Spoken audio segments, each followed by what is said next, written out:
Few events in history have shaped our modern world quite like the birth of a unified Germany. This is the story of iron, blood, and the diplomatic genius who changed Europe forever. The birth of unified Germany. Few great events have influenced international politics and the global economy as much as the establishment of unified Germany. The region we know today as Germany, or in German terms, Reich, constitutes an area with an ancient past since the fall of the Roman Empire, stretching from the enchanted lands of East Prussia to the west of the Rhine River, which formed the borders between the Franks and Germanic tribes. The history of this vast region was shaped by the melting of Frankish, Germanic, and Slavic nations in an iron crucible. The First Reich defines the period of the Holy Roman Empire, which began with the legendary Emperor Charlemagne being crowned as Holy Roman Emperor in 800 AD. For 1,000 years, the lands we know as Germany hosted hundreds of feudal units, named from largest to smallest as kingdoms, principalities, grand duchies, duchies, and counties. While the Austrian-origin Habsburgs skillfully directed this vast structure, the 30 Years' Wars, 18th century Franco-British Wars, and Napoleonic Wars consolidated the political units within the Holy Roman Empire, and ultimately Napoleon eliminated this 1,000-year-old loose Confederate empire. Within the framework of the Vienna Order established after the Napoleonic Wars, a large part of Germany outside the Kingdom of Prussia was turned into the German Confederation, consisting of 39 statelets. This confederation was actually a buffer political structure on the borders of Austria and Prussia against France. Although Austria Empire nominally led it, things would change rapidly. The Kingdom of Prussia emerged from the 26,000 square kilometer Brandenburg Principality in the dark years of the Middle Ages and moved its capital to Berlin, then a large town consisting of wooden houses by the standards of the time, in 1415. By 1701, this principality had grown rapidly and become the Kingdom of Prussia. With a series of tremendous wars in the 18th century, the Kingdom of Prussia became a middleweight power, and with the Napoleonic Wars, it became the fourth great power of the Vienna system. Although Austrian Empire and Kingdom of Prussia appeared to be allies, both powers were rivals regarding Germany's fate. Prussia had too little population and land to be a great power. It compensated for these deficiencies with tremendous military training and a series of revolutionary military techniques. Behind the concept of German discipline, which we look upon with admiration today, lies the military discipline culture created by Prussia. Let me share a brief example of how this discipline was formed. In the Prussian army, punishment for simple offenses was administered as follows. The punished soldier and the soldier's commander would march ceremonially through a corridor of approximately 250 meters, formed by soldiers lined up in two rows. The rifle with fixed bayonet in the commander's hand was inverted, positioned 10 centimeters from the punished soldier's stomach. The soldiers forming the corridor would beat the punished soldier with sticks throughout the march. If the punished soldier could not withstand the falling sticks during the ceremonial march and lost his posture, he would fall onto the bayonet of the rifle held inverted by his commander walking in front. I must note that throughout Prussia's history, the only commander before whom it had militarily knelt was Napoleon. But Napoleon also tasted his final defeat at Waterloo when the Prussian Marshal Blucher's cavalry charged to aid the English just as Wellington's British army was about to break. The famous French thinker Voltaire had described Prussia's military power with these words: "While today's states have armies, Prussia's army has a state." Prussia's tremendous military school would continue even after Germany unified. This school would create the unforgettable Marshal of World War I, August von Mackensen, and World War II's most famous military leaders, Colonel General Heinz Guderian and Field Marshal Erich von Manstein. Although Prussia was militarily magnificent in the mid-19th century, it was also the country that benefited least from the industrial revolutions. The acquisition of the Rhine region in 1815 expanded Prussia's territories, but managing the differences between the liberal-minded western provinces and conservative feudal eastern provinces became more difficult.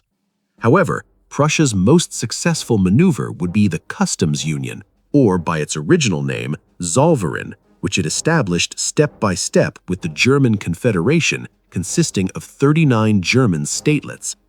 This customs union that Prussia established step by step and patiently with the German statelets not only increased Prussia's influence over the German Confederation, but also eliminated the necessity of passing through 80 separate checkpoints for goods to move 1,300 kilometers from Königsberg, the capital of East Prussia, to the city of Cologne in Western Germany.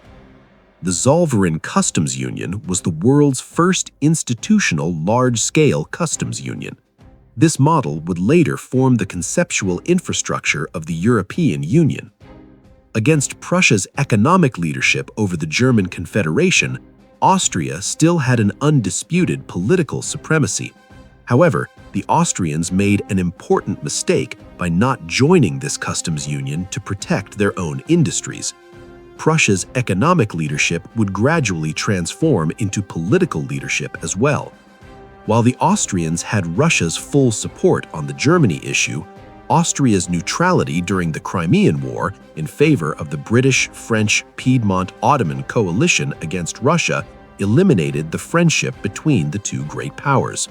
The Russians viewed Austria's neutrality in the Crimean War as a betrayal after sending a large army to Hungary, which had rebelled against Austria in the 1848 revolutions, essentially saving Austria. The hostility between the two countries would be so great that the 1908 Bosnian crisis triggered by this hostility much later would make the path to World War I inevitable. The 1848 revolutions, on the other hand, had turned the wind of nationalism that emerged with the 1789 French Revolution into a huge hurricane. In Germany, socially, workers, peasants, students, and the bourgeois class had come to demand a single constitution, a single flag, a single state, and a single country. The obstacle to these demands was the German Confederation, consisting of 39 German statelets. In the 1848 revolutions, the Federation Parliament in Frankfurt on Rhine, the capital of the German Confederation, offered the crown of Emperor of Germany to the Prussian king Frederick IV. But Frederick IV rejected this crown. The reason was simple. He knew that if he accepted this crown, Russia and Austria would immediately begin military intervention as guardians of the Vienna Order. The Crimean War had removed this dilemma from Prussia's path. After Frederick IV's death in 1857, Wilhelm I ascended the throne. Albrecht von Roon was appointed Minister of War, and Helmuth von Moltke became Chief of General Staff. The Chancellor, or Prime Minister, was Otto von Bismarck, one of the greatest diplomatic geniuses in the history of civilization. Bismarck is the founder of the famous Realpolitik concept, which he revealed regarding the German question as follows: "The greatest problems in history cannot be solved by fiery speeches or majority decisions, which is the biggest mistake of the 1848-49 revolutions. The greatest problems in history are solved by iron and blood." While these events were happening, Prussia was carrying out a complete revolution militarily. Roon and Moltke had created the most powerful land army of the period, with breech-loading rifled muskets and rapid-fire cannons, the new weapons created by the industrial revolutions. But the power of the Prussian army was based more on new army organization than on new weapons. Despite the increasingly powerful liberals in the country, compulsory military service was increased to 3 years. After 3 years of continuous compulsory military service, the discharged soldier completed his 4 years reserve service, which he attended periodically. It didn't end there. After 3 + 4 years of service, these people moved to the Landwehr class with garrison duty. In other words, The Prussian army could conscript 7 times a year in full mobilization with the new system, which was a tremendous performance. With this system, Prussia could now field more soldiers than all the great powers. The brain of the German military revolution was in the general staff system. Until the 1860s, in the world during peacetime, armies consisted of combat units supported by supply, engineering, personnel, and other branches. The actual military personnel came together when war began. The German military revolution created a complete general staff system, placed brilliant staff officers together within an organization, and ensured that tactics and strategies were formed long before war. The foundation of today's modern general staff system was laid by Roon and Moltke in these years. Bismarck would make his first move by declaring war on Denmark together with Austria when Denmark attempted to annex Schleswig-Holstein, which belonged to the German Confederation. Denmark would be crushed in 1864 and relinquish its rights over this disputed region. Bismarck's second move would be against Austria, Germany's political leader. The first test of this system is the 1866 Prussian-Austrian War, where the leader in the German question was now determined. Chancellor Otto von Bismarck carefully planned this war and openly supported the newly unified Italy's attempt to take the Venice region from the Austrians. Bismarck promised in a secret agreement with young Italy that Prussia would enter the war within 3 months after Italy entered the war. He then created a governance crisis in the Schleswig-Holstein province taken from Denmark to officially start the war with Austria. After mutually declared mobilizations, war broke out exactly at the timing Bismarck predicted. The Prussian army and its allies would devastate Austria and its allies in 7 weeks in the summer of 1866. Bismarck showed his genius at this stage too, pressuring the Prussian king not to enter Vienna, which was left defenseless by the Austrian army devastated at Sadowa, also known as Königsgrätz, insisting that Austria would be their only ally remaining in Europe in the future. Indeed, Bismarck's prophecy would remain valid for exactly 80 years. Moreover, the rapidly made peace also prevented Russia and France from intervening in the war. With the Prague Peace Treaty, the German Confederation gave way to the North German Confederation. This structure was completely nominal. The patron of this satellite state was now Prussia. Italy was taking the Venice region. Prussia was also annexing all former German Confederation territories north of the Main River. Bismarck had not allowed any territory to be taken from Austria, which had fallen to its knees. He had drawn the lightning of the soldiers and the Prussian king upon himself in this regard, but Bismarck would remind them that the real danger was in the West. France was the biggest rival before Bismarck's strategy of unifying Germany. By the time we reached the 1870s, France was the continent's greatest power. France's population was much larger than Prussia's. The French had the world's best rifle, the bolt-action chassepot rifle.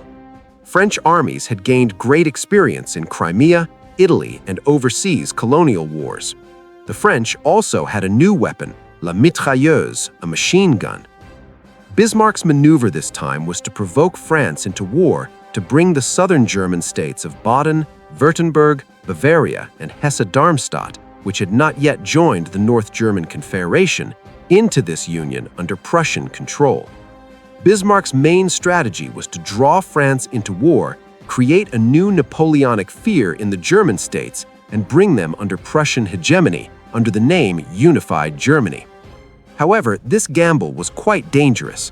For the gamble to succeed, France had to be provoked into war, the war had to be perceived as French aggression, military victory had to be won against France, and moreover, victory had to be won quickly without intervention from Italy, Austria, or even Russia. It was also necessary to convince the liberals and socialists who were skilled at stirring up stories domestically of this tale. On top of everything, in this delicate and difficult process, it was necessary to satisfy the moody Prussian king and the difficult-to-control, quickly enthused soldiers. The cards Bismarck would use to provoke France into war would be a plot to place a Hohenzollern aristocrat, the lineage of the Prussian king, on the Spanish throne and to inflame the Luxembourg issue. The French could not accept a Prussian prince becoming king in Spain, located right behind them. True, the candidate, King Leopold von Hohenzollern, was a complete fool. Despite being 35 years old, his mind was at an adolescence level. Bismarck would use the prince like a puppet until he drew France into war, then appropriately return his pawn to the chess box after the job was done. After all, his brother would later be the king of Romania, which would become Germany's puppet. The content of a secret telegram that Bismarck secretly leaked to the French press openly humiliated France on the Spanish throne issue. The telegram was supposedly sent by Bismarck to Prussian King Wilhelm I. The telegram was a complete fabrication. Actually, the aim was to provoke French public opinion and draw Emperor Napoleon III into war.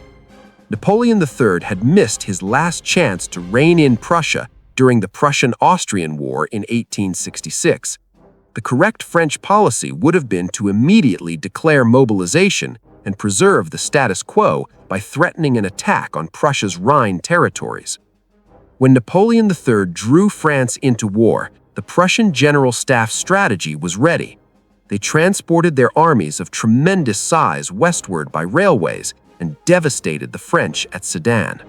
The Battle of Sedan is the most brilliant victory in modern history, similar to the tremendous victory where Hannibal annihilated the Romans at Cannae.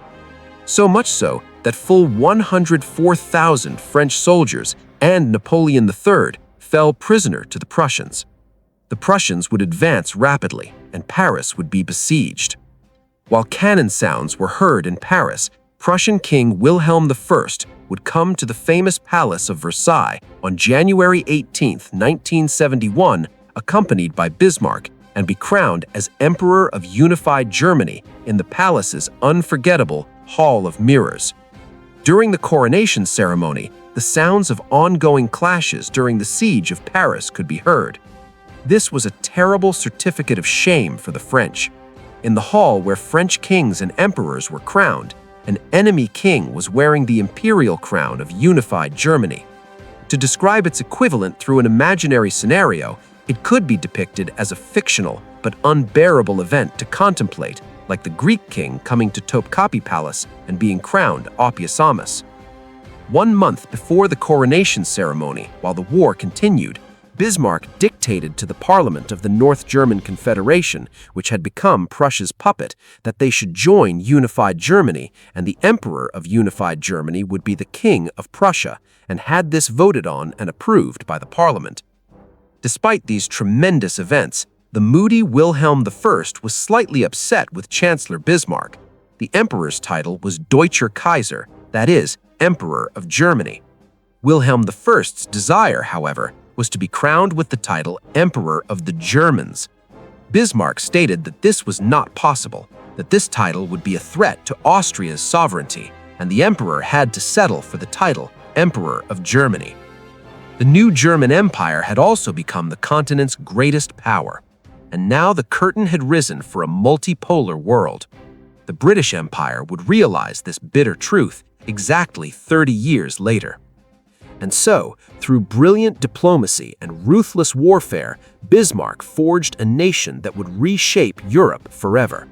The birth of Germany wasn't just the unification of states, it was the birth of a new world order. If you enjoyed this deep dive into history, hit that subscribe button for more stories of empires, economics, and the forces that shaped our modern world.